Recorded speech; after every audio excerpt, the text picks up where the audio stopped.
రెండు అందాలు మ్యాచ్ అయ్యాయి. కళ్ళతో చూసుకొని మనసులు లాక్ చేసుకున్నారు. కట్ చేస్తే బెడ్ ఎక్కేశారు. ఇంకేముంది, రస సముద్రంలో తేలారు. ఇది మీరు డైలీ చూసే పరమ రొటీన్ స్టోరీ అనుకుంటున్నారా? కానీ కాదు, ఇక్కడే ఉందో ట్విస్ట్. కర్ణాటకలో జరిగిన ఓ దారుణ హత్య సంచలనంగా మారింది. మరి ఈ beauty with beast FIR murder మీరు చూడండి. 34 ఏళ్ల అరుణ్ కుమార్ కు 24 ఏళ్ల రంజితతో పెళ్లి జరిగింది. వారికి 2 ఏళ్ల కొడుకున్నాడు. అరుణ్ కుమార్ ఎంతో ఇష్టపడి అందమైన పెళ్లాం కావాలని మరి ఏరి కోరి చేసుకున్నాడు. ఇంత అందమైన భార్య దొరకటం తన అదృష్టం అనుకున్నాడు. కొన్నాళ్ల పాటు వేరు చోట్ల హోటల్ బిజినెస్ చేసిన అరుణ్ కొంతకాలంగా ఉత్తనహళ్లిలోని డాక్టర్ విష్ణువర్ధన్ రోడ్లో ఉన్న కాలేజ్ దగ్గర బీ గరటా అనే రెస్టారెంట్ ను స్టార్ట్ చేశాడు. మొదట్లో వ్యాపారం బాగానే సాగిన కరోనా తర్వాత మెల్లిగా నష్టాలు రావడం మొదలయ్యాయి. దీంతో కొత్త వ్యాపారం ఏదైనా చేయాలనుకుని ఆ పని మీద బయట తిరగడం మొదలుపెట్టాడు అరుణ్. రెస్టారెంట్ ను రంజిత్కు అప్పగించాడు. ఆమె రెస్టారెంట్ ను చూసుకుంటూ ఉండేది. అయితే మరో చోట మరో రెస్టారెంట్ ను పెట్టే ఉద్దేశంతో ఉన్నాడు. అందుకోసం లొకేషన్స్ ను వెతుకుతున్నాడు. అయితే కత్తిలా ఉండే రంజిత్కు తన వయసులో ఉన్న గణేష్ అనే యువకుడు పరిచయం అయ్యాడు. ఈ గణేష్ వయసు 26 ఏళ్లు. గణేష్ కూడా అందంగా ఉన్న రంజిత్ను చూసి మనసు పడ్డాడు. ఆమె కూడా కంటి చూపు వలవిసరడంతో భర్త లేని సమయం చూసి గంటల తరబడి మాట్లాడేవాడు. ఇతను రెస్టారెంట్ కు ప్యాకేజ్డ్ వాటర్ ను సప్లై చేస్తూ ఉంటాడు. బిస్లరీ నుంచి ఆక్వాఫినా వరకు, జ్యూసుల నుంచి డ్రింక్స్ వరకు సప్లై చేస్తూ ఉంటాడు. అయితే మొదటి నుంచి రంజిత్ రెస్టారెంట్ కు వచ్చేది కాదు. కానీ వచ్చిన వారానికి మాత్రం గణేష్ కు పడిపోయింది. ఇటు గణేష్ ఆమె అందాన్ని ఆరాధించాడు. ఇంకేముంది, బంగారం లాంటి భర్త కొడుకు ఉన్నా కూడా రంజిత దారి తప్పింది. రంజిత గణేష్ మనసులే కాదు, కామం కూడా కోరలు చాచింది. రెస్టారెంట్ లోనే ఇద్దరు శృంగార భోజనం చేసేవారు. అంతేకాదు, తన భర్త రెస్టారెంట్ దగ్గర ఉంటే ప్రియుడు గణేష్ ని ఇంటికి కూడా పిలిపించుకునేది. రెస్టారెంట్ వాటర్ పేమెంట్ మేడం అనుకుంటూ వారింటికి వెళ్ళిపోయేవాడు. అలా ఇద్దరు 6 నెలల పాటు విచ్చలవిడిగా ఎంజాయ్ చేశారు. మరోవైపు ఆర్థిక సమస్యలతో సతమతమవుతున్న అరుణ్ కొత్త రెస్టారెంట్ కోసం అప్పులు చేస్తూ ఉన్నాడు. ఆ క్రమంలోనే తనకు 10 లక్షల అప్పు కావాలని, వీలైతే చూడమని గణేష్ ను కోరాడు అరుణ్. మొదట లేవని చెప్పినా కూడా ప్రియురాలు కన్ను కొట్టడంతో క్యాష్ టేబుల్ మీద పెట్టేశాడు. వడ్డీకి పత్రం రాయించుకుని 8 లక్షలు ఇచ్చాడు. కానీ అవి కూడా వృధా అయిపోయాయి. 6 నెలలు గడిచినా సరే వడ్డీ కూడా ఇవ్వలేకపోయాడు అరుణ్ కుమార్. గణేష్ కు తాను ఇచ్చిన డబ్బుల కంటే కూడా రంజిత అందం మీదే ప్రేమ ఎక్కువగా ఉండేది. ఆమె భర్తను డబ్బుల పేరుతో కంగారు పెట్టి ప్రియురాలతో రొమాన్స్ క్యాష్ చేసుకునేవాడు. అయితే డబ్బులు రాకపోగా కొత్త బిజినెస్ మొదలు పెట్టలేక సతమతమయ్యాడు. అంత బాధలో ఓ రోజు సడన్ గా రెస్టారెంట్ లోని తన ప్రైవేట్ గదిలో రంజితతో లోపల గణేష్ ఉండడం చూశాడు అరుణ్ కుమార్. తాను చాలాసేపు డోరు కొట్టినా వాళ్ళు తలుపు తీయలేదు. ఎందుకంటే బట్టలు వేసుకుంటున్నారని అర్థం చేసేసుకున్నాడు. అంతేకాదు, రెస్టారెంట్ లోని తనకు నమ్మకమైన కుర్రాడిని ఆరా తీయగా మేడం చాలా నెలల నుంచి గణేష్ తో గదిలో కొత్త రకం వంటకాలు చేస్తుందని చెప్పాడు. దీంతో భార్యను ఇంటికి తీసుకెళ్లి కొట్టాడు అరుణ్. అంతేకాదు, అప్పటికే అప్పులు, భార్య మరోవైపు తప్పుడు పనులు చూసి అరుణ్కు పిచ్చెక్కిపోయింది. రెస్టారెంట్ ను కొన్నాళ్ల పాటు నడిపించాలనుకున్నా కూడా రంజిత వ్యవహారంతో వెంటనే క్లోజ్ చేశాడు.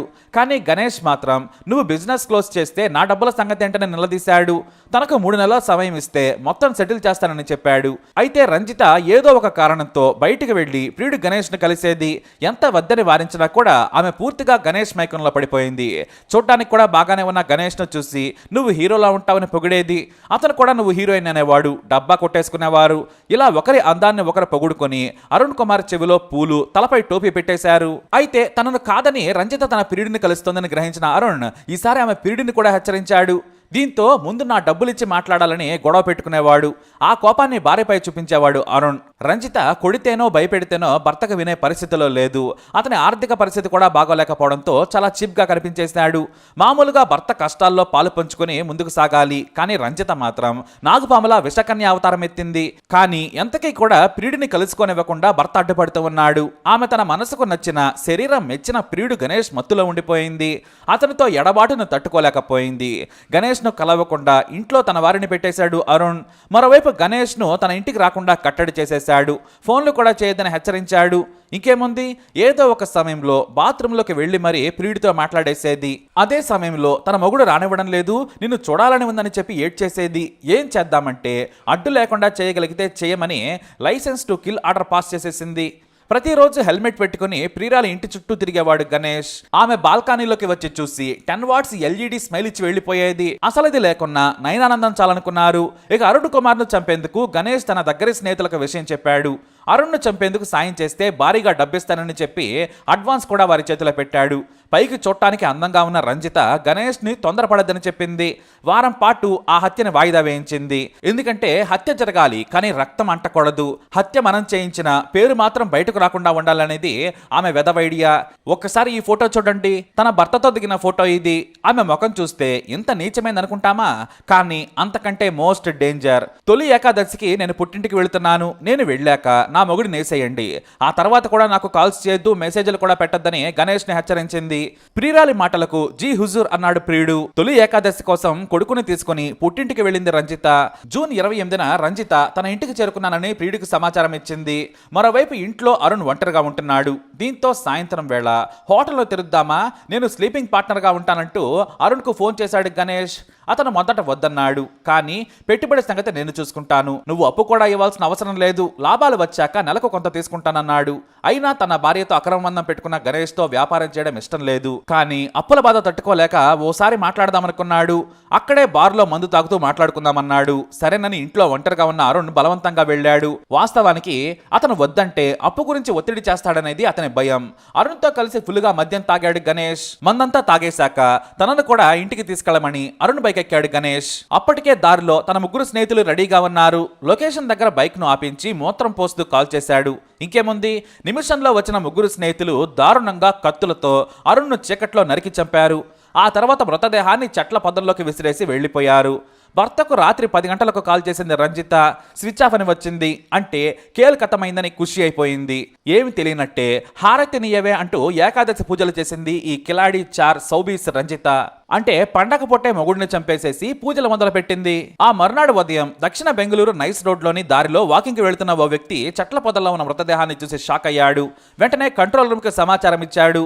పోలీసులు మృతదేహాన్ని స్వాధీనం చేసుకున్నారు. కానీ మొహంపై కత్తిఘాట్లు తీవ్రంగా ఉన్నాయి. దీంతో గుర్తుపట్టలేకపోయారు. ఆ మరునాడు వరకు కూడా ఎవరూ గుర్తించలేదు. జూన్ 30 వరకు మిస్సింగ్ కేసుల కోసం చూశారు పోలీసులు. నరికి చంపారని పోస్ట్ మార్టంలో తేలడంతో హత్య కేసుగా నమోదు చేశారు.